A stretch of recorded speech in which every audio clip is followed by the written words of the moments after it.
بسم الله والصلاة والسلام على رسول الله وعلى آله وصحبه أجمعين ومن تبعهم بإحسان إلى يوم الدين وبعد. قال النبي صلى الله عليه وسلم: أيما رجل استعملناه على عمل فكتمنا محية فما فوقه كان غلولا يأتي به يوم القيامة. حاضرین، آج کا درس خیانت سے متعلق ہے۔ خیانت شریعت اسلامیہ کے اندر حرام ہے۔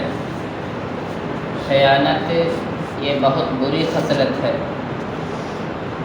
خیانت کا انجام کیا ہے اس دنیا کے اندر انسان اس انجام کو احساس نہیں کر سکتا، لیکن کل قیامت کے دن اس انجام کو برداشت بھی نہیں کر پائے گا۔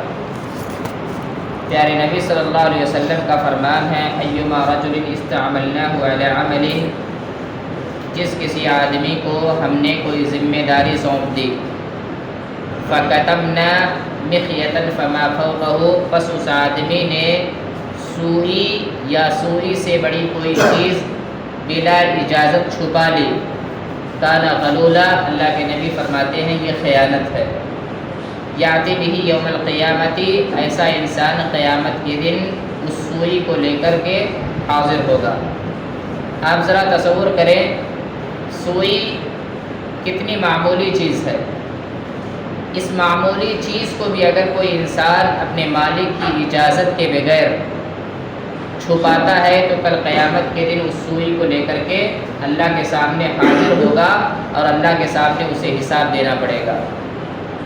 آج تو بہت سارے ایسے لوگ ہیں جو بہت ساری چیزیں ایک دوسرے سے ہڑپ لیتے ہیں، چوری کر لیتے ہیں، امانت میں خیانت کر لیتے ہیں، انہیں اس کا ذرہ برابر احساس نہیں ہوتا، لیکن کل قیامت کے دن جو بھی چیز انہوں نے بطور خیانت حاصل کی ہے، اللہ رب العالمین کے سامنے لے کر کے حاضر ہوں گے اور اللہ کے سامنے حساب دینا پڑے گا۔ ایسا نہیں ہے کہ خیانت صرف مال میں ہوتا ہے، آدمی کسی کے مال کو کچھ لے لے بلا اجازت تو یہی خیانت ہے، نہیں۔ خیانت کا مفہوم بہت وسیع ہے۔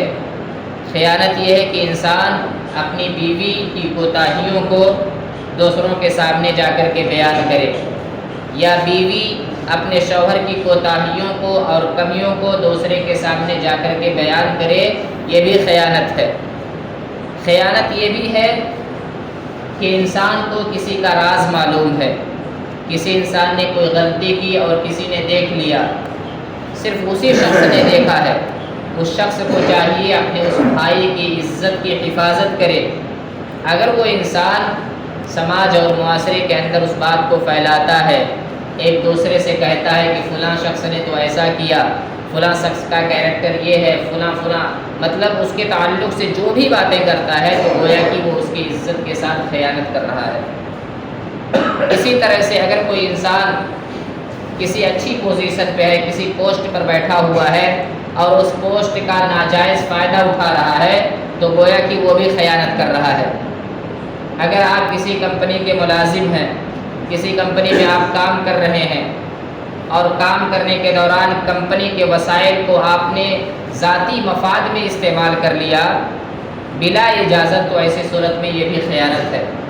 اور خیانت آپ نے جو کچھ بھی کیا ہوگا، یاتی بھی یوم القیامہ، پیارے نبی صلی اللہ علیہ وسلم فرماتے ہیں آپ اسے لے کر کے اللہ کے سامنے حاضر ہوں گے، اسی چیز کو جو آپ نے بطور خیانت لی ہوگی، یہاں تک کہ ایک سوئی بھی اگر آپ نے خیانت لی ہوگی تو اللہ کے سامنے حاضر کرنا پڑے گا۔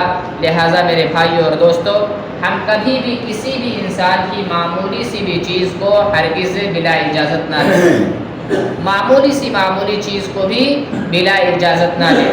اور اگر ہم نے ضرورتاً، بسا اوقات ایسا ہوتا ہے کہ ضرورت پڑ جاتی ہے اور لینا پڑ جاتا ہے، اگر ایسی نوبت آ جائے تو آپ اس چیز کو استعمال کرنے کے بعد صاحب حق کو اس سلسلے میں بتا دیں کہ میں نے فلاں چیز آپ کا استعمال کر لیا۔ یدی آپ بھول گئے یا آپ نے اسے معمولی سمجھ کر کے نہیں بتایا تو اللہ رب العالمین کے ہاں آپ کو اس کا حساب دینا ہوگا۔ اللہ تعالیٰ سے دعا ہے اللہ تعالیٰ ہم تمام مسلمانوں کو معمولی خیانت سے بھی بچائے۔ آمین۔ وآخر دعوانا الحمد للہ رب العالمین۔